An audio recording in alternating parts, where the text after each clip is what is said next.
Bienvenidos a Marquesina. Como cada semana vamos a hablar de lo más destacado de la cinematografía nacional. Acompáñenme.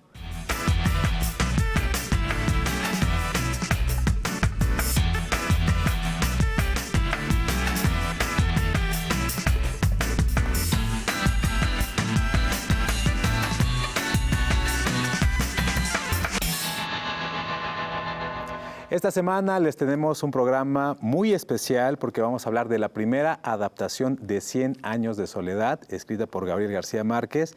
Y nos encontramos con Bárbara Enríquez, que se encargó nada más y nada menos de llevar el mundo de Macondo a la vida real. ¿Cómo estás, Bárbara? Hola, Julio. Pues bien, contenta. Un placer tenerte aquí. Yo me sentía muy emocionado porque, bueno, hay que decirlo, nos invitaron amablemente a visitar pues la locación donde se está filmando esta serie y donde te tocó hacer de todo, de construir desde cero Macondo. Todos tenemos en la imaginación nuestro propio Macondo, ¿no? Alguien dijo que por ahí incluso lo imaginaba en la Sierra de Durango, por ejemplo, ¿no? Otros lo ponen justamente en Colombia, en México, donde se escribió la novela. Todos tienen... Háblanos un poquito acerca de lo que ha sido para ti un poco justo asumir este reto, ¿no? De construir algo que es significativo para muchísimas personas que han leído este libro. Pues bueno, fue... eso, un reto gigante, porque claro, este libro lo ha leído millones de personas, o sea que hay millones de Macondos, ¿no? En la expectativa de la gente. Nuestro Macondo, el Macondo que nosotros hicimos, es un Macondo creado de una gran investigación histórica. Es un Macondo colombiano absolutamente, ¿no? O sea, donde hay una investigación de toda la arquitectura y de los procesos arquitectónicos de la historia de Colombia. Entonces, bueno, o sea, digamos que es un Macondo correctamente, históricamente correcto, ¿no? O sea, por ahí empezamos a arrancar la conversación, ¿no? Y justamente te quisiera invitar a ti y a todo nuestro público, pues a conocer un poco la importancia de este libro, 100 años de soledad, a través de la voz de dos especialistas. Uno aquí en México, donde se escribió la novela, y otro en Bogotá, Colombia. Vamos a ver lo que nos dijeron. En 1961, Gabriel García Márquez llega al entonces llamado Distrito Federal, y es aquí, al poniente de la ciudad, donde escribe su obra cumbre, 100 años de soledad. Hacia 1965, cuando tiene un poco de haber llegado a vivir en esta casa, en la calle de la Loma, número 19, él toma la decisión de renunciar a sus empleos, entregarle a su esposa Mercedes Barcha los ahorros para que ella los administre, mientras él se encerró en este estudio, que él llamaba La Cueva, para escribir la novela que significaba su realización.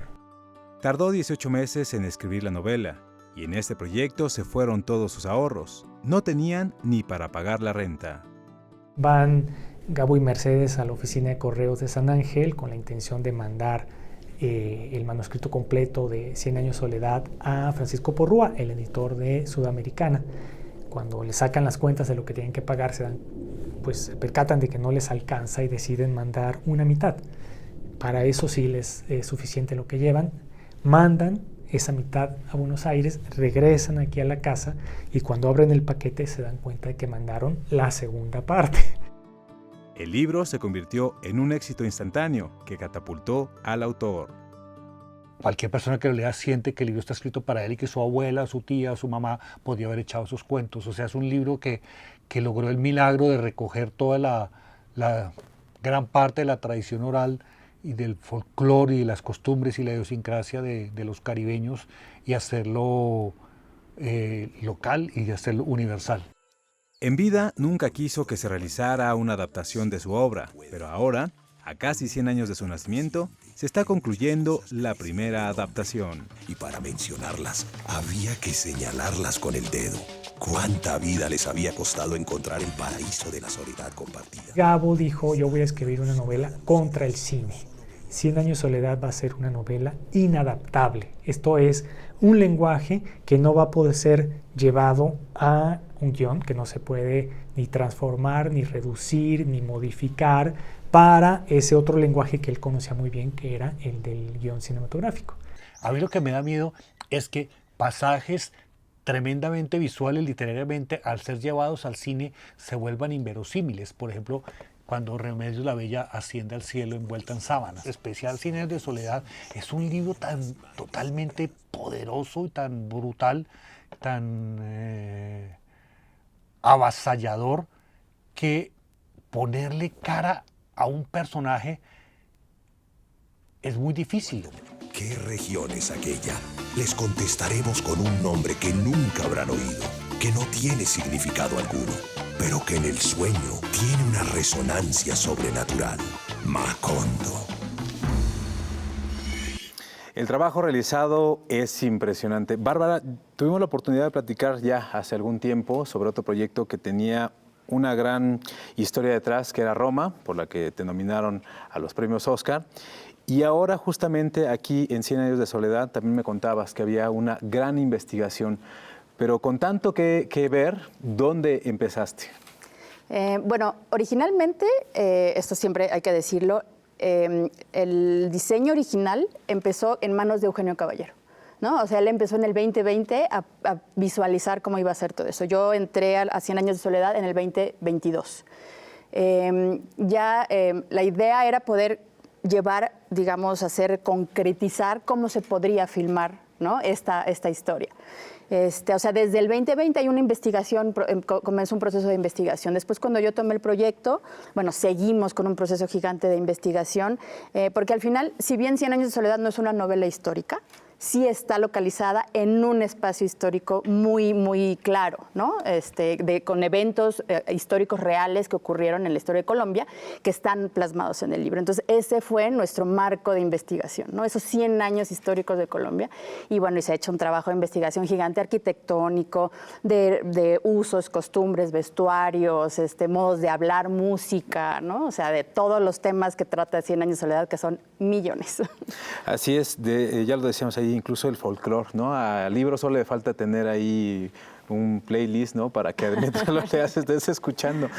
Pero ¿cómo fue para ti de pronto también, pues, meterte a este proyecto que ya estaba avanzado y empezar a decidir con el gran equipo que hay detrás para elegir dónde se iba a construir este pueblo mágico de Macondo?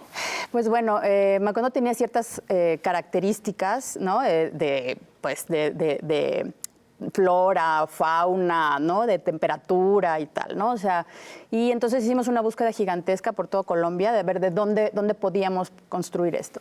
Donde decidimos hacerlo es porque además de que tiene todas las necesidades, digamos, que nosotros necesitamos para contar la historia, para construir el pueblo, también tiene necesidades logísticas, porque quizás es el proyecto más grande que se ha hecho en Colombia, ¿no? O sea, de tamaño y la logística que eso implica, también estaba de un lugar donde pudiéramos manejar esta logística. Entonces, el lugar en el que estamos ahora, que es Ibagué, pues tiene todas las características en cuanto a vegetación y tal, pero además también tiene la logística, ¿no? Las capacidades para la logística que necesitamos. Bueno, y como sabes, Bárbara, nosotros estuvimos en Ibagué, Colombia, en el set donde se construyó Macondo, y aquí les presentamos un primer vistazo de lo que verán en pantalla.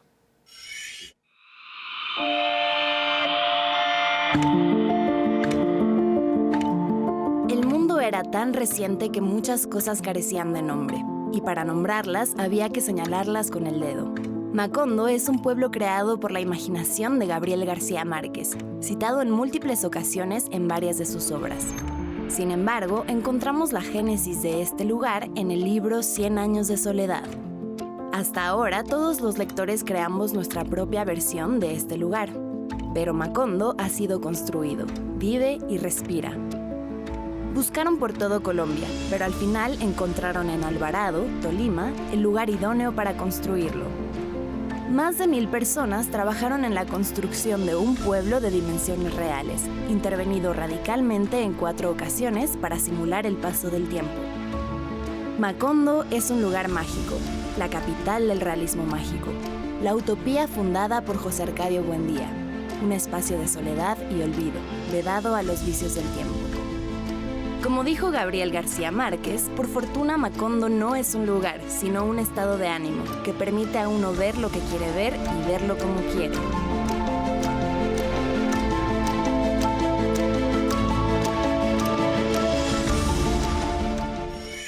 verdad es que es impresionante, ¿no? ¿Cómo ves ahorita que han pasado pues ya unos meses de la filmación y ver parte de tu trabajo ahí plasmado en la pantalla? No, bueno, siempre me conmueve, ¿no? O sea, porque la verdad es que es gigante, o sea, es un set muy, muy, muy grande.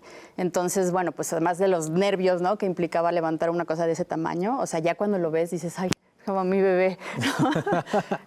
Y ha cambiado un montón. O sea, de cuando tú lo viste, ahora sigue evolucionando, ¿no? Y seguirá evolucionando, que eso es lo mágico de esta historia y de estos espacios que creamos y de los personajes y tal, que siguen creciendo, siguen evolucionando, siguen pasándole millones de cosas. Y un poco como decían, Macondo es un estado de ánimo. Bueno, pues ese estado de ánimo que permea a todos los personajes se tiene que ver reflejado en ese pueblo. Entonces va a seguir evolucionando. Estuvimos ahí en el pueblito, nos diste un tour y me parecía impresionante el nivel de detalle que había en cada uno de los lugares. Entrabas a la cantina y nos contabas que había, pues no sé, una silla hecha en algún lugar de Colombia por manos artesanas y que se ocupaban en esa época, ¿no? Háblanos un poco justamente por qué para ti era tan importante que se cuidaran, no sé, incluso en un lugar donde vendían todo tipo de cosas, la caja registradora fuera de la época, por ejemplo, ¿no?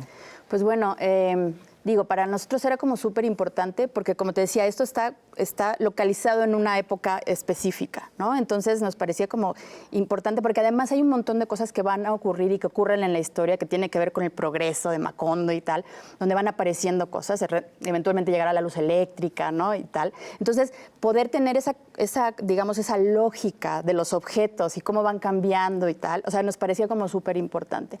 En el trabajo de decoración, por ejemplo, de Macondo, pues, bueno, y de todo, y la Casa Buendía y tal, yo creo, te podría decir que un 85% de los objetos que estamos usando son antigüedades, que fueron restauradas, buscadas por todos los anticuarios de Colombia, vaciamos todos los anticuarios de Colombia, y son antigüedades restauradas, o sea, cosas que realmente estuvieron en esa época, y todo lo demás, bueno, son reconstrucciones, ¿no? O sea, todas las sillas, por ejemplo, eso de Catarino, son copias de sillas de la época, mandadas a hacer, porque además necesitábamos un montón, y mandadas a hacer además con gente, con artesanos colombianos, ¿no? Que son los que sabrían cómo hacer todo esto, porque tiene que ver con materiales como trabajo en madera, pero también con textiles, pero también con cestería, pero también con barro, ¿no? Y tenemos todo ese trabajo, ¿no? Y además nos parecía súper importante este paseo, ¿no? Este paseo histórico por la historia de Colombia y por no solo su arquitectura, sino todo su artesanía, ¿no? Y como todo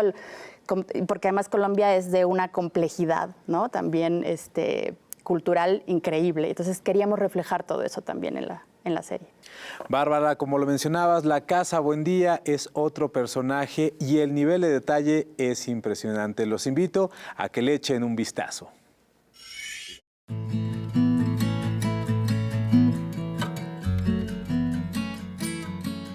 No existe Macondo ni 100 años de soledad sin la Casa Buendía.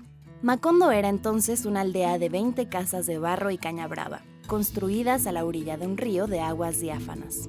Desde su fundación, Macondo y la Casa Buendía son dos caras de la misma moneda, que reflejan la prosperidad y la miseria de los fundadores. No es casualidad que en 556 ocasiones se haga referencia a la Casa Buendía y 180 veces a Macondo. La descripción de la casa en la obra de García Márquez es exhaustiva. Se convierte en un mudo protagonista que crece, decae, renace y se transforma con sus habitantes. Así García Márquez describe cómo la Casa Buendía se convirtió en la propiedad más grande de Macondo. Entonces, sacó el dinero acumulado en largos años de dura labor, adquirió compromisos con sus clientes y emprendió la ampliación de la casa. Dispuso que se construyera una sala formal para las visitas, otra más cómoda y fresca para el uso diario, un comedor para una mesa de 12 puestas donde se sentara la familia con todos sus invitados, 9 dormitorios con ventanas hacia el patio y un largo corredor protegido del resplandor del mediodía por un jardín de rosas, con un pasamanos para poner macetas de helechos y tiestos de begonias. Pues ahí tienen la Casa Buendía. La vimos en un inicio con techos de paja, por ejemplo. Aquí ya tiene 2 pisos. ¿Te has tomado también libertades creativas para la construcción de esta vivienda de los Buendía? Sí, bueno, si bien efectivamente en el libro hay descripciones muy claras de cómo es la casa, no está tampoco tan armada, ¿no? En el libro no dice, por ejemplo, ni que tenga ni que no tenga 2 pisos, ¿no? Y tal. Lo cierto es que hay cosas que adaptamos también para filmar, ¿no? Para que sea fácil y un lugar como amable para filmar. Entonces, bueno, le pusimos estos 2 pisos, hicimos un montón de cambios de materiales, ¿no? O sea, que empieza con los techos de palma, luego los techos de teja, crecen las habitaciones, cambian los pisos, los materiales de los pisos, o sea, vemos toda esta transformación de la Casa Buendía, porque para mí y para todo el mundo, supongo, la Casa Buendía es un personaje más de la novela, ¿no? Es este personaje, este útero, donde todos los personajes se van desarrollando. Para mí, la Casa Buendía es como Úrsula al principio, ¿no? Y todo lo que le pasa a Úrsula, si Úrsula se deprime, la casa se deprime, si Úrsula triunfa, la casa triunfa, ¿no? Entonces, bueno, esta casa que va creciendo y va cambiando y va conteniendo todas estas historias súper truculentas, a veces súper locas, pues es un personaje más. Y había que tratarla como con el respeto de ser este personaje, ¿no? Así es, a mí me impresionó, por ejemplo, ver el lugar donde este hombre hacía sus experimentos de alquimia, por ejemplo, ¿no? Decía, yo lo había imaginado, lo vi y dije, pues puede ser que no lo haya imaginado así, pero ahora que lo veo, pues sí, creo completamente que es lugar, el laboratorio. Y ahí el trabajo va, pues como ya lo decías, desde los pequeños objetos hasta las plantas, ¿no? Me decías que también había un estudio grande respecto a las plantas que habitaban en esta casa y específicamente el árbol que también se menciona dentro de esta castaño. novela. Sí, exactamente. Sí, o sea, en realidad de las plantas hay un libro que se llama Flora y Fauna de Macondo, o sea, que es un especialista que hizo el análisis de qué plantas son. Y un poco nos basamos en ese libro para hacer todo lo que es los jardines y las plantas del pueblo y también de la casa. Y la casa también tiene plantas que están definidas en el mismo libro, ¿no? El corredor de las begonias, las rosas, no sé, y el castaño. El castaño, que es este lugar donde amarran al fundador del pueblo, donde él enloquece, ¿no? Este castaño en realidad no es un castaño de castañas, ¿no? Sino es un falso castaño. Es como lo que pasa mucho en muchos árboles y en flora en general de Latinoamérica, que se le nombra, ¿no? Con cosas que se les parecía a los españoles o algo así. Entonces, en realidad no es un castaño, es un árbol que se llama camajón, que tiene unas como nervaduras muy grandes parecidas a la ceiba. Y bueno, copiamos este árbol, es una escultura, que además luego tiene retoques con VFX, ¿no? Eso ya lo verán cuando vean los capítulos y tal. Pero bueno, ese es un árbol. El árbol es esta presencia importantísima en medio de la casa. Así es, Bárbara. La verdad es que todo el trabajo en todos los departamentos es exhaustivo y minucioso, como en el departamento de vestuario, donde han hecho prendas desde cero.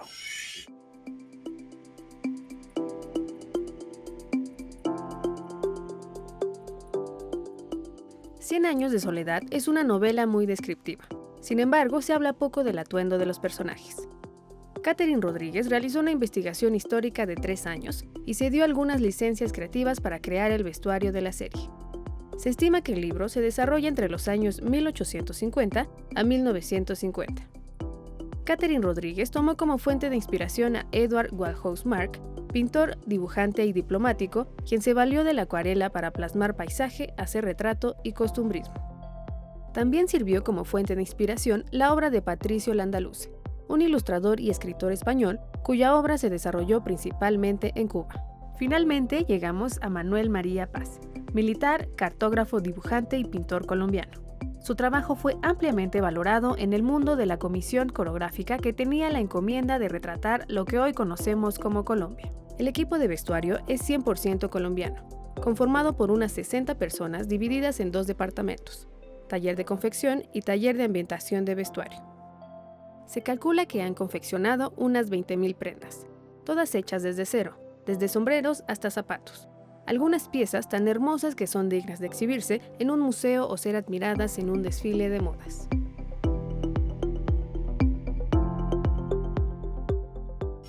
Bueno, la verdad es que es impresionante el trabajo en todos los departamentos, Bárbara.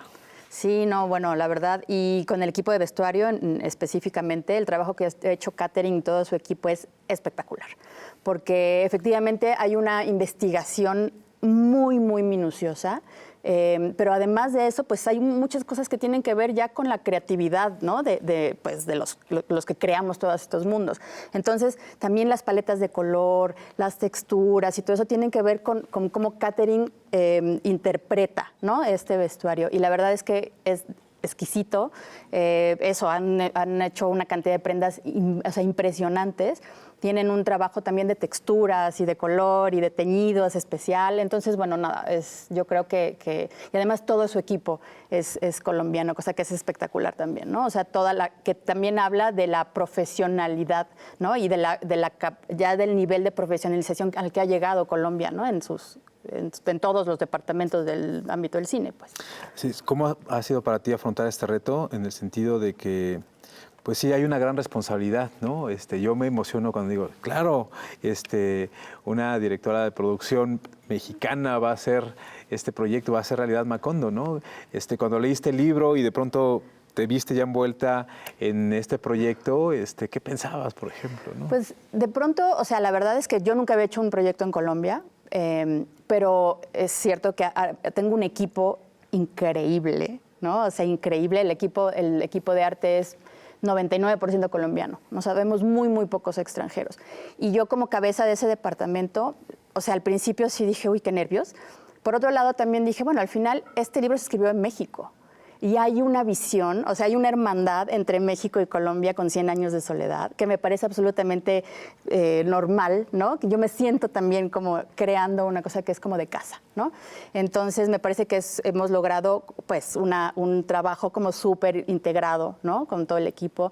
Y bueno, obviamente es un nivel de responsabilidad gigantesco y que estamos asumiendo con toda la seriedad del mundo, ¿no? Porque sin duda hemos estudiado toda la obra de García Márquez. Para esto, la autobiografía, todas las biografías, todo lo que se ha escrito al respecto, porque me parece que si bien no se puede llegar a la expectativa de millones de personas, sí estamos trabajando. Si García Márquez viviera, yo creo que estaríamos muy cerca de sus expectativas. Entonces, ese es, digamos, ¿no? el camino que estamos siguiendo todos. No quisiera decir que es tu trabajo más importante, pero ¿consideras que sí es el más demandante que te ha tocado encabezar? Sin duda, es el proyecto más grande que he hecho, yo y todos los que estamos en ese proyecto, la verdad. Bárbara, pues te agradecemos muchísimo que hayas estado con nosotros aquí en Marquesina. Muchas gracias por invitar y qué padre que podamos platicar de este gran proyecto. Así es, pues la verdad es que también llega en un muy buen momento porque el 17 de abril se cumplen 10 años del fallecimiento de Gabriel García Márquez y bueno, de alguna manera también lo estamos celebrando con este programa especial de 100 años de soledad y un primer vistazo a la serie que está haciendo Netflix. Yo me despido, soy Julio López, nos vemos la próxima.